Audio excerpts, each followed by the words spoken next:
Hello नमस्ते साथीहरु, तपाईहरुलाई अबिराम इन्क्युबेटर एन्ड मेसिनरी च्यानलमा स्वागत छ। साथीहरु, यस च्यानलमा हामीले आधुनिक तरिकाले चल्लाकोरल्ने मेसिनको बारेमा कुरा गर्छौं। सँगसँगै यसमा लाग्ने पार्ट्सहरु, तपाईहरुकै पोल्ट्री फार्महरु र विभिन्न आधुनिक तरिकाले यसरी चल्लाकोरल्ने मेसिनसँग सम्बन्धित भिडियोहरु प्रस्तुत गर्ने गर्दछौं। आज पृथक विषयमा हामीले कुरा गर्नेछौं। वास्तवमा प्लास्टिक बडीमा पनि ह्याच गर्न सकिन्छ, चल्लाकोरल्न सकिन्छ। चाइनिज मेसिनहरु प्राय प्लास्टिक बडीमै आउँछ, त्यसमा राम्रो रिजल्ट आउँछ र मैले तपाईलाई चाइनिज मेसिनको पनि भिडियो रिजल्टको भिडियो हाल्ने छु, तपाईले त्यो पनि हेर्न सक्नुहुनेछ। सँगसँगै दुईजना कस्टमरले पार्ट्स लगेर आफैले मेसिन बनाउनु भएको पनि मैले कम्पेयर गर्ने छु। पहिलो कुरा गरौँ सिन्धुली र धादिङ दुई ठाउँको साथीले चाहिँ प्लास्टिक बडीमा बनाउनु भएको हामीले कम्पेयर गर्नेछौँ। सिन्धुली वाला साथी उमेरले ज्येष्ठ नागरिक हुनुहुन्छ। उहाँले रिटायर भएर आफ्नो समयलाई एकदमै सहज तरिकाले बिताउनुहुन्छ।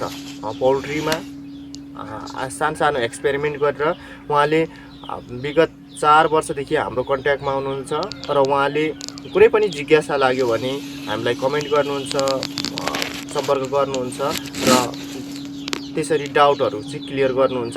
सँगसँगै युट्युबमा अन्य भिडियोहरु पनि हेर्नुहुन्छ। त्यसरी हामीले उहाँलाई उपलब्ध गराएका पार्ट्सबाट सानो मेसिन बनाउनु भएको छ। एकदमै सानो बट्टा प्रयोग गरेर प्लास्टिक बडीमा चाहिँ बनाउनु भएको छ। उहाँले बनाएको मेसिन तपाईले देख्दै हुनुहुन्छ। रिजल्ट पनि निकाल्नु भएको छ, राम्रो रिजल्ट। उहाँ अनुभवी भइसकेपछि केही पनि प्रब्लम आएन।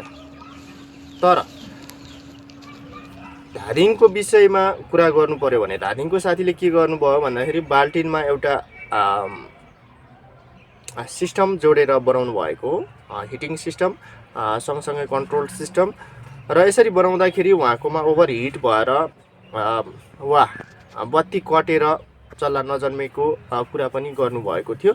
मैले तपाईलाई उहाँले बनाउनु भएको मेसिन शेयर गर्दैछु ताकि तपाईले पनि यस्ता खालका गल्ती नगर्नुस्। तपाईलाई पनि चल्लाकोरल्न सजिलै सक्नुहुन्छ, घरमै पनि सक्नुहुन्छ भनेर चाहिँ यो प्रमाण स्वरूप मैले प्रस्तुत गरे। र तपाईलाई कुनै पनि जिज्ञासा छ भने हाम्रो YouTube channel Abiram incubator and machinery च्यानलमा गएर तपाईले प्रशस्त भिडियोहरु हेर्न सक्नुहुन्छ। कुखुराको बारेमा हेर्न सक्नुहुन्छ, त्यस्तै चल्लाकोरल्ने मेसिनहरुको बारेमा हेर्न सक्नुहुन्छ। सानो ठुलो कति मूल्यदेखि लिएर चलाउने तरिकाहरु सँगसँगै डेलिभरी दिएका भिडियोहरु पनि प्रशस्त छ। तपाईले ती भिडियोहरु पनि हेर्न सक्नुहुनेछ।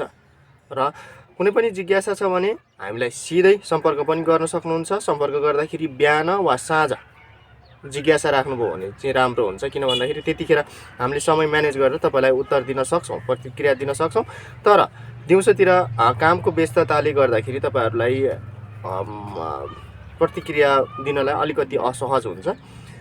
र तपाईले डिस्क्रिप्सन र डिस्प्लेमा नम्बर देख्दै हुनुहुन्छ। आजको भिडियो अन्तिमसम्म हेरिदिनु भयो, तपाईलाई धेरै धेरै धन्यवाद।